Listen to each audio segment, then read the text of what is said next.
இது 2mm farad green கிளிப்பச்சையில் இருக்குது பாருங்கள். கிறிஸ்டல் எவ்வளோ ஒரு ஷைனிங்காக இருக்குது.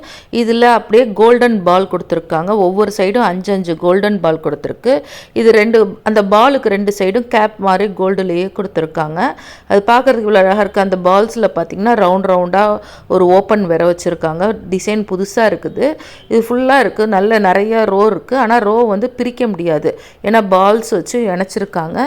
இந்த காம்பினேஷன் பார்த்திங்கன்னா ரொம்ப அழகாக இருக்கும். இது ரிச் லுக்காக இருக்கும். இது உங்களுக்கு பிடிச்சிருந்தா லைக் பண்ணி ஷேர் பண்ணுங்கள். என்னோட சேனலை சப்ஸ்கிரைப் பண்ணுங்கள். தேங்க்யூ.